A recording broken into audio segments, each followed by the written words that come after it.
Welcome to Jewish Boy Calls His Mother. I'm your host, Sadia. This is my mother, Ima. Hey, Ima. Hello, my little sweetness. We bracha to Adonai Shakoni bit bara. Amen. All right. You want to talk on something touchy and frustratingly sensitive, but you want to tackle it in about a 35-minute segment because you think you know everything. All right. Fantastic.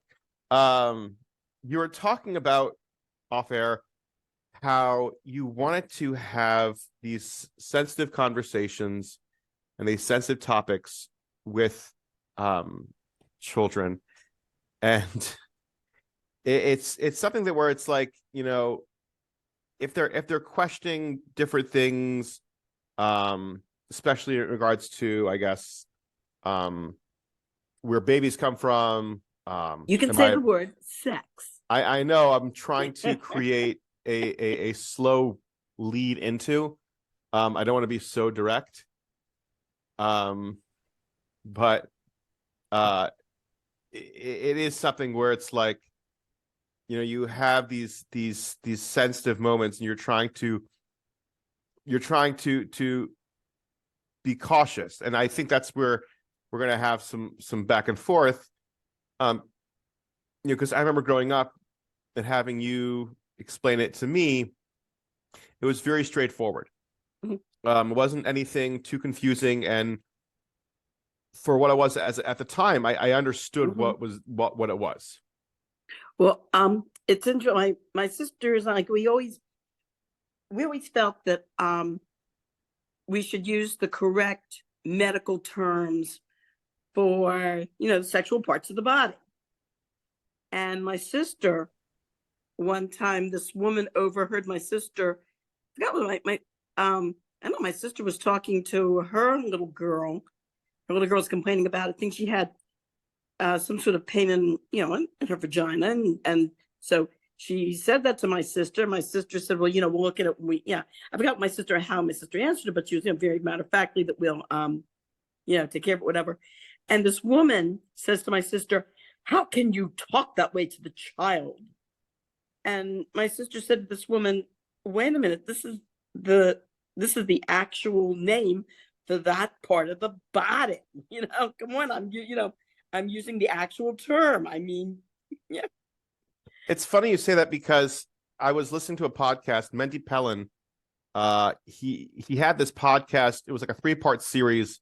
He never continued afterwards, but it was an interesting series where he interviewed. I think I've talked this before.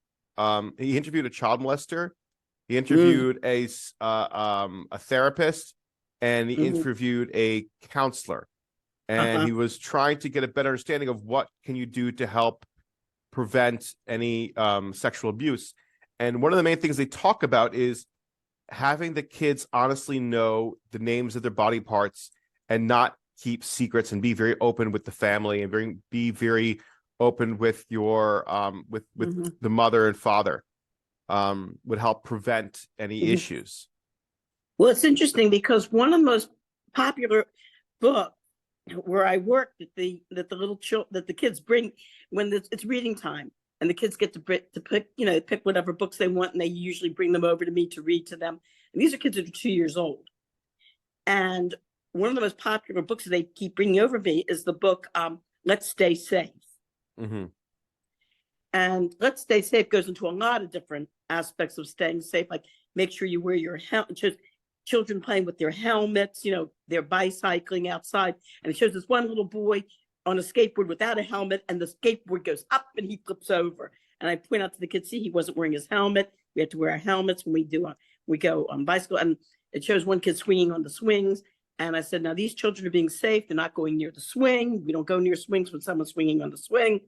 And it goes into, without being explicit, it shows this older, like, young man offering this kid candy, a bag of candy.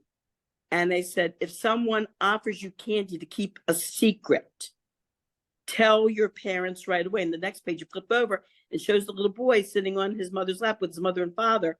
And he's telling him about this bigger, either young man or bigger kid, offering him candy to keep a secret. I think I remember watching, not watching, reading another book similar to that. It was like my uncle. it was something about like, I don't know what the title of it was, but it was about like my tickling uncle or something like that. And it would be about the uncle that would be tickling this kid, and the kid felt uncomfortable and didn't like being tickled. So he went to his parents and said, please tell Uncle Freddie or whatever, please stop tickling me. Mhm. They tell the parents, tell Uncle Freddie to stop tickling him. And then therefore Uncle Freddie stops tickling him because he went to an adult and set a boundary. Mhm. And it's just like you got, I mean, you got to be careful, because sometimes when you put in these, you tell, I guess, too much of the truth. It kind of has this play of like, now they're going to get thoughts in their head of something else, or they'll Well, be. it's well, there's there's how can I say age appropriate. You know what Mhm. I mean? You have to gauge, you know, how old your child is, where their head is, you know. Another good thing that the book says something about that your body is very special, and when you play, make sure that you always cover that your body stays covered. And I tell the kids, you know, when you play, we play with all our clothes on. We never take off our clothes when we play. Leave it at that. Interesting. Yeah. Did they have anything like that when you were a kid, or did you? Um, un, unfortunate. Well, they had some things that they hinted at. Like I remember a poster in school that said, "When you play in groups," and it shows a group of children playing together, and then it says, "Never play alone," and it shows this little boy with a ball, and he's by himself, and you see the shadow of a man against the wall standing in front of him. Mhm. But they never told us. All we knew is that, you know, we knew there were kidnappers, and you had to be, you know, I mean, we heard stories, you know, in the news of kids being kidnapped and being killed, but as far as like sexually explicit things, they avoided that. And I felt, especially when we were 12 years old, in sixth grade, fifth and sixth grade, you know, they had those nights where parent night, where the boys would come with their fathers, and they would have, basically it was a program where you had a doctor or a nurse would come and talk to the kids like separately. The boys were, you know, would have a separate meeting. The girls would have a separate meeting with their mothers and with the school nurse. But basically the gist of it was how you're getting older and your body's changing. But one of the very big disservices I thought that was done was they should have had a policewoman talk to the girls or a policeman talk to the boys about sex crimes. This was something that was never discussed. And the problem with that was that there were kids that did fall victim to sex crimes because they didn't know what was happening. This had never been discussed with them. Did you have to discuss anything like that when you were teaching? Um, what do you? I'm sorry. So in the 70s, in the 70s and 80s, like, Well, well, when I was teaching, first of all, I was teaching music. I was oh, not you a know, you'd kid. sing a song. Please make I was sure teaching no one music. touches you. Please make sure no one touches you. Please make sure no one touches you, and finishes on your face. No, and when I went to New York and I taught in the yeshiva system, I was teaching fourth grade. Um, Later on, I taught seventh grade. You know something that was never broached. Hmm. It was never broached. And as a matter of fact, there was a woman I spoke to in Crown Heights a couple years ago, and she decided to do something about it. And she had actual meetings in her house with like young girls, like 11, 12, and 13, with with the female police officer. And the problem is that to introduce this into the Jewish schools, unfortunately, you have a lot of parents that are against this. So it wasn't like they could. It was they didn't introduce it into the schools, but this woman took it on herself to have meetings at her house with, you know, children of parents who felt the same way she did, that we really need to educate our kids about sex crimes. Yeah, I mean, I think at least in Crown Heights, it's gotten more open about that because there's a guy I know. I don't know too much of the details because somehow he got into some trouble because he exposed the wrong people, not in a negative, nefarious way. Just he like falsely accused some people and they hit back. But he was on this. It was this whole thing for a while called like JCW, Jewish Children's Watch, or something like that. Mhm. And for a while, he was going strong, where he was finding random, like not random, he's finding other people that were sexual abusers and just getting them and like attacking them and being very aggressive and very forward. But I think he got a little too close to certain people where like he accused someone and it was like it wasn't substantial evidence. And it was just like it was basically his word against the other person's.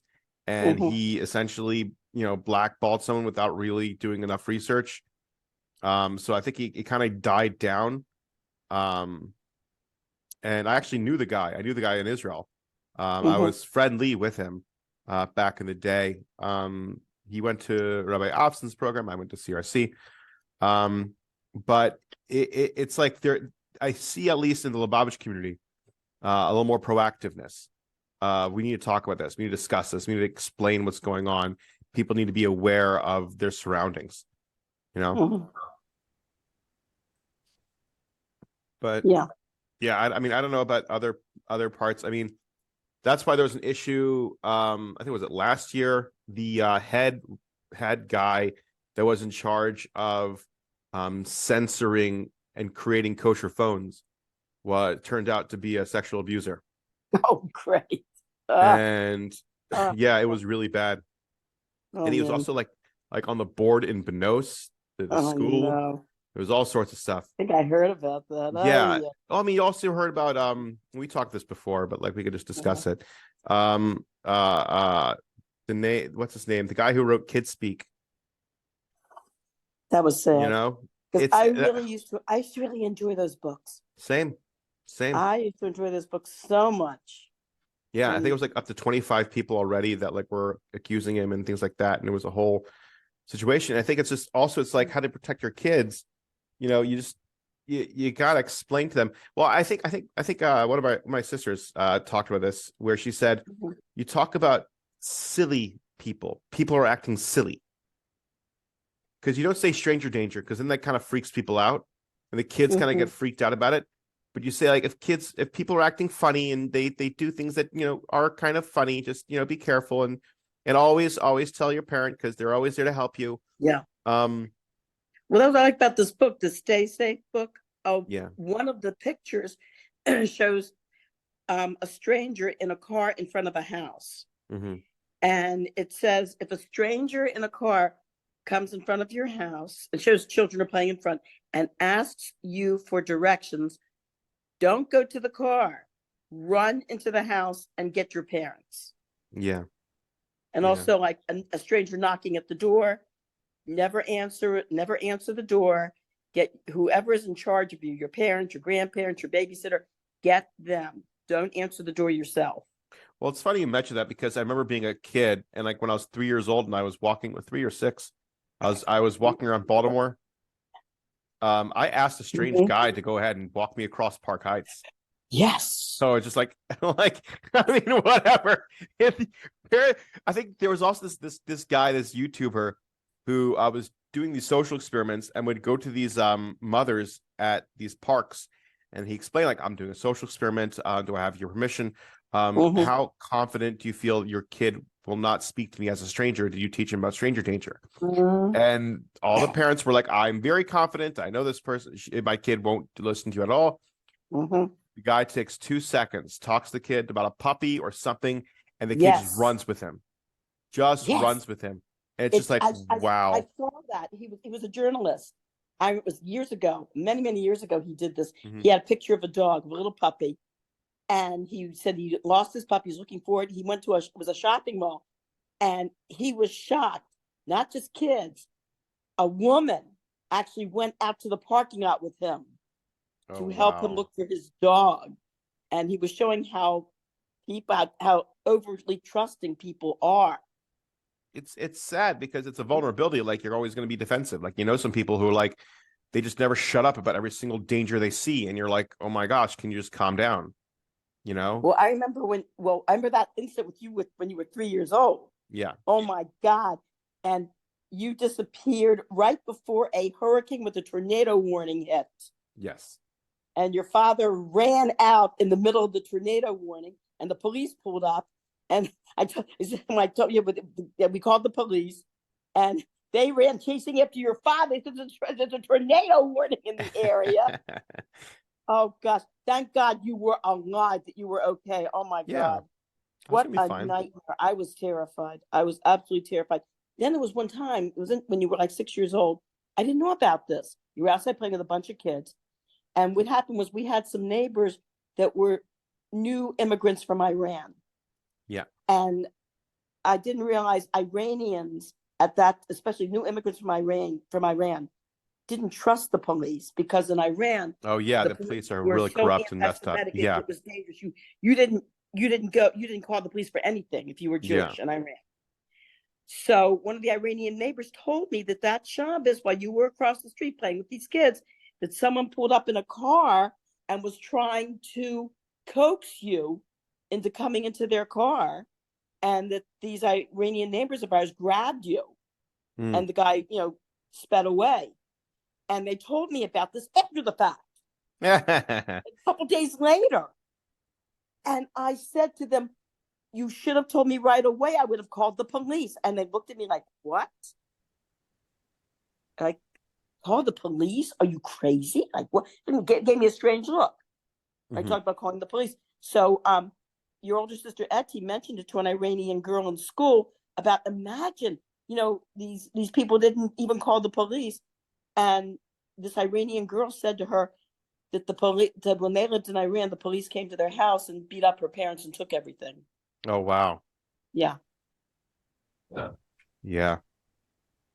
I'm trying to think, because I remember being a kid, and like, again, you can only tell kids so much before they just don't listen, or they just don't hop. Well, there's also something too in that I remember.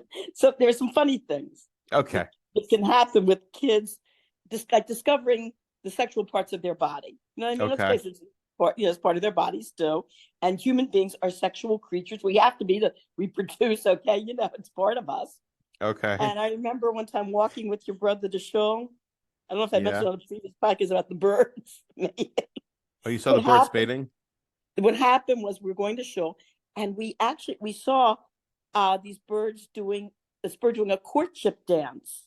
And it was very interesting. He spread out his feathers. The male bird spread out his feathers, and he was strutting up and down in front of the female bird and singing this beautiful chirping song, just gorgeous, absolutely gorgeous.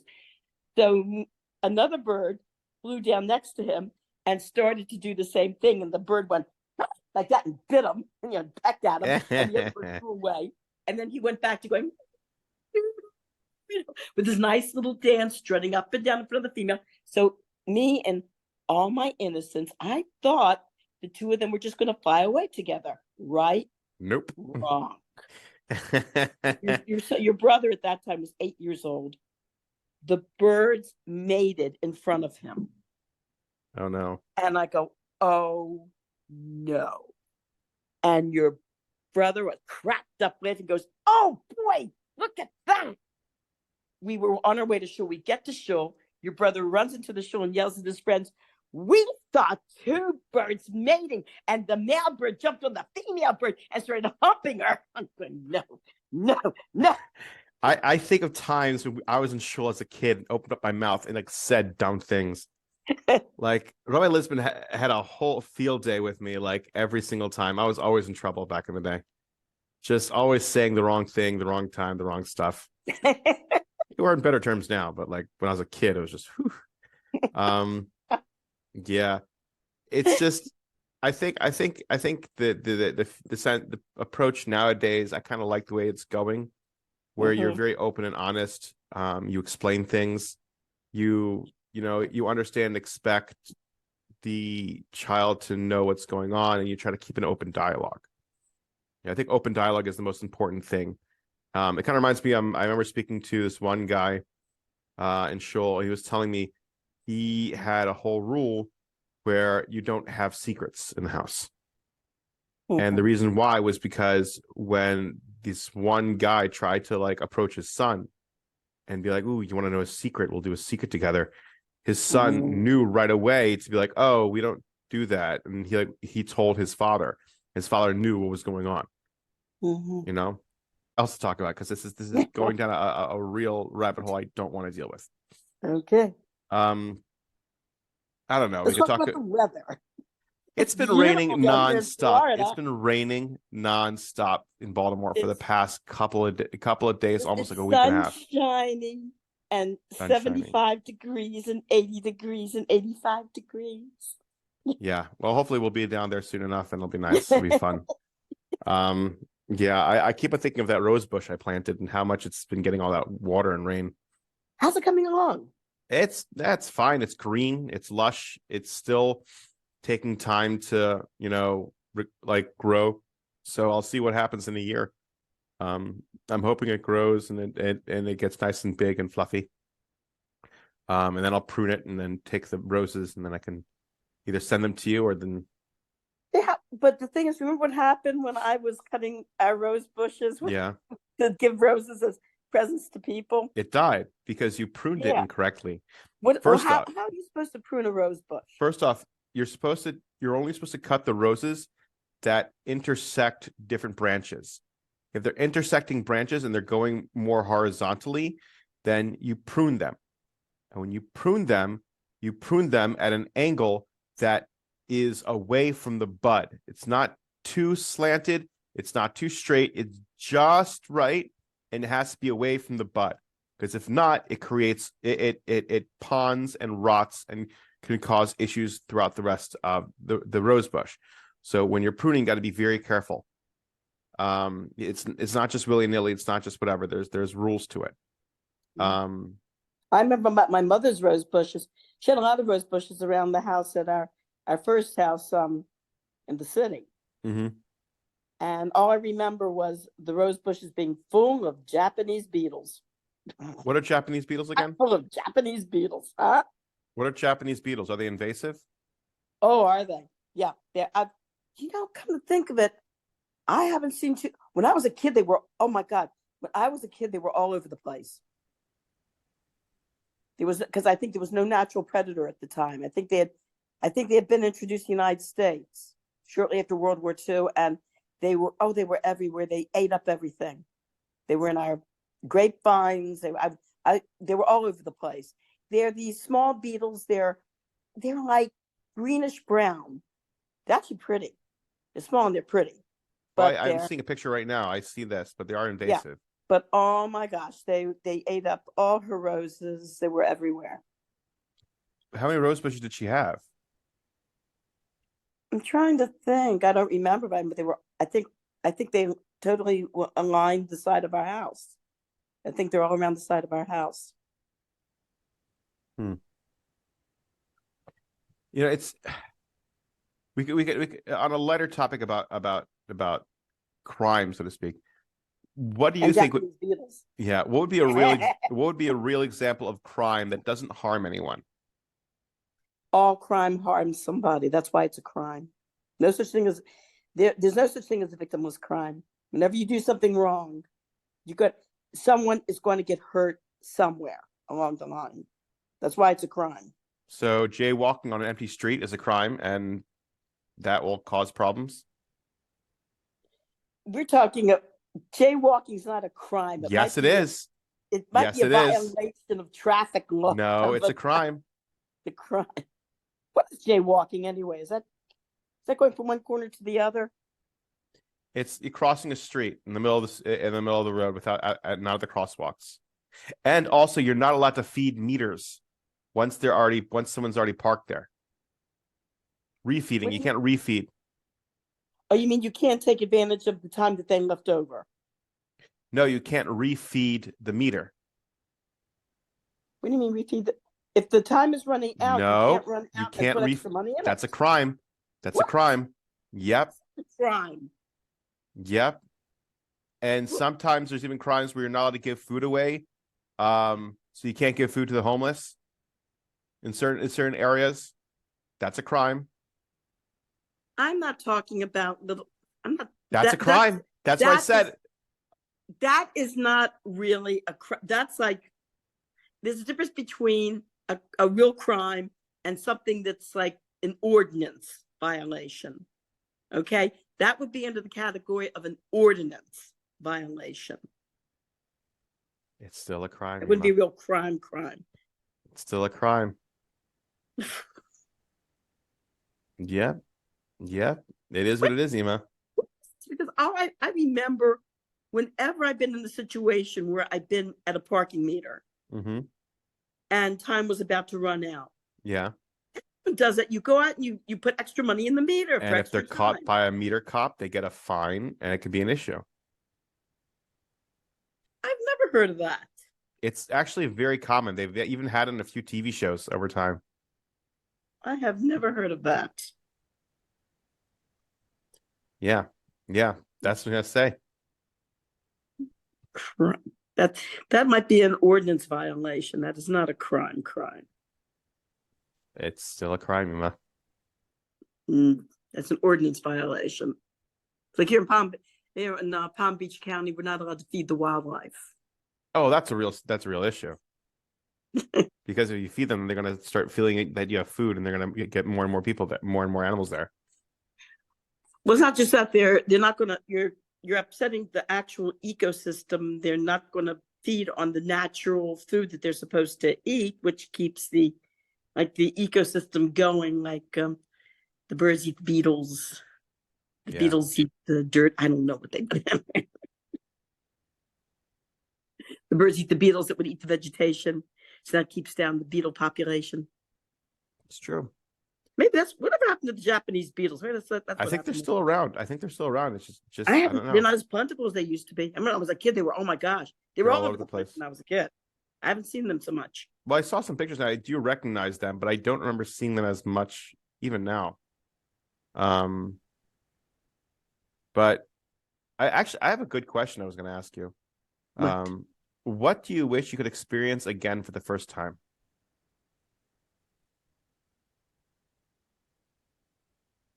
Experience again for the first time. Yeah. Gosh.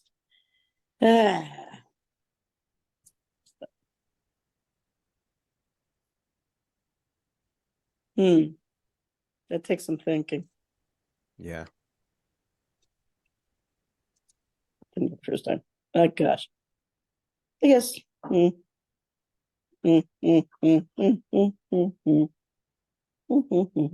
for the first time. I can't. I guess my wedding. That's nice. Yeah.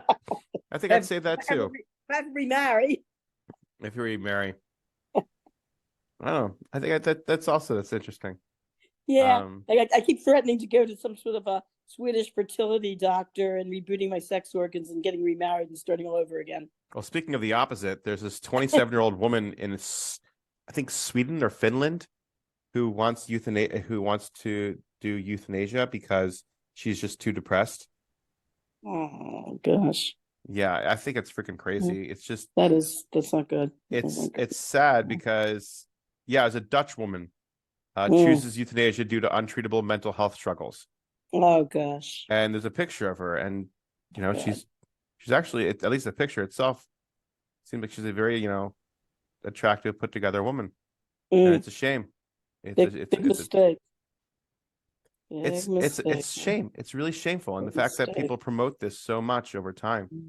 This is something that's normal. This is something that has been focused on in Europe, and it's gone into Canada, and it's leaking more into America about this ideology. It's not good. And people are maybe unaware of this historically, but before the Holocaust, the Nazis.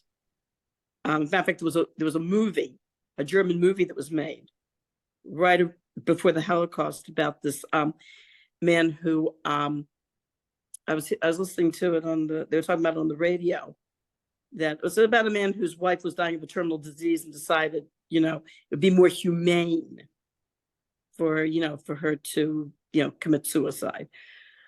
And they said that the Nazis actually started this out as a quote unquote humanitarian thing, about the making a judgment on the quality of life.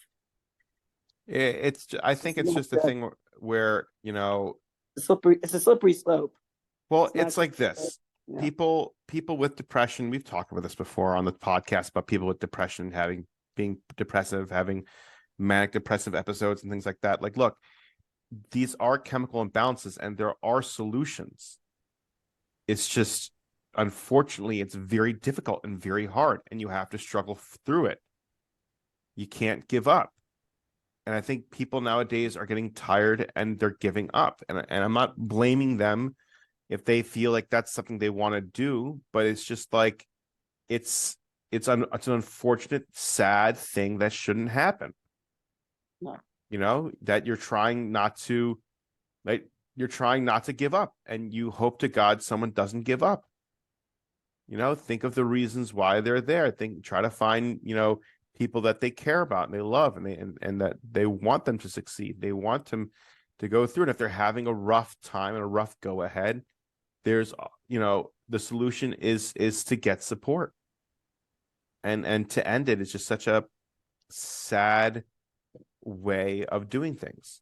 But it's something where, like, I'm seeing more and more, people have, like, either self-diagnosed or they've been through the wrong therapist or whatever it is, that they just start having these bouts of depression, and they start feeding into these bouts of depression and feeling more of these bouts of depression, and they get more obsessed with it and have this identity of their depression as part of them, and they just feed into it more and more and more until eventually it consumes them, sadly.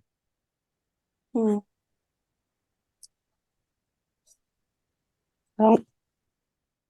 there's also something about the places where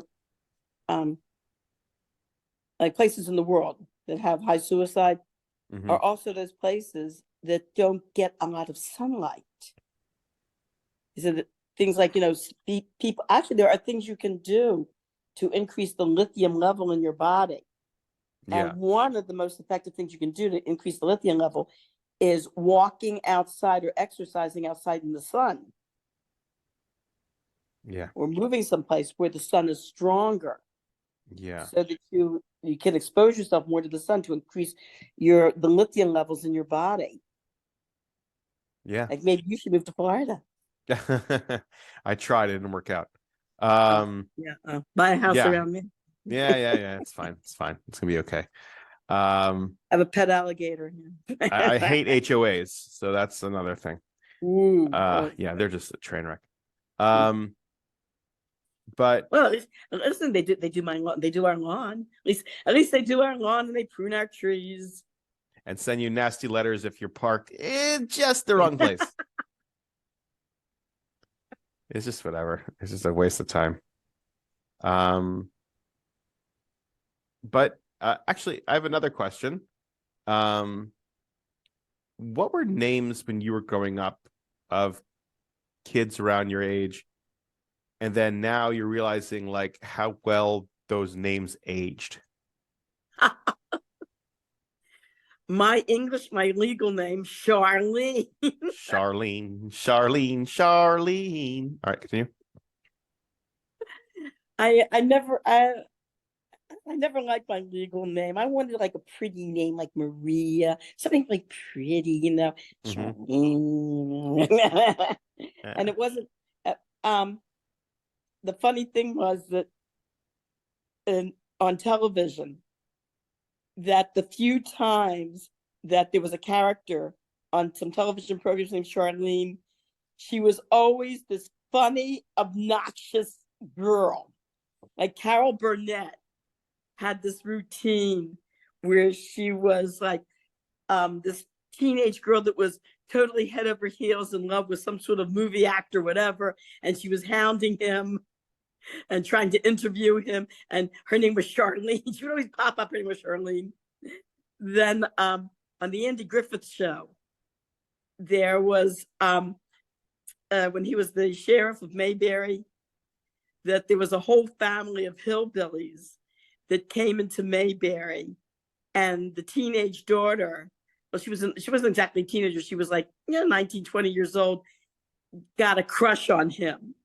And she was like really after him. And her name was Charlene. It's funny. I just Googled Charlene and saw like what's the first thing that's there. And it's a princess named Charlene, Princess of Monaco. What? Charlene Lynette Wittstock, born 25th of January, 1978. She's the Princess of Monaco. Well, I know her mother's probably Princess Caroline. Is this her mother, Princess Caroline? Because I remember when I was growing up, Grace Kelly, married Prince Ramir of Monaco. And I think she had Caroline, and she had a son, and the council of Monaco, of course, the son, who was the prince, usually the son succeeds the father, but the council did not like him. He was this real flighty playboy, and the council overwhelmingly voted that instead they wanted Princess Caroline to take over the kingdom.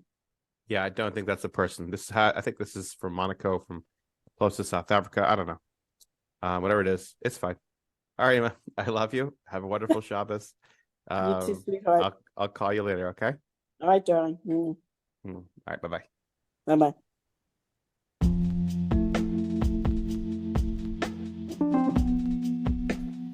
Thank you for listening to Jewish Boy Calls His Mother. Please comment and subscribe on our Facebook page, YouTube channel, and Instagram. I would greatly appreciate it, and my mother would too.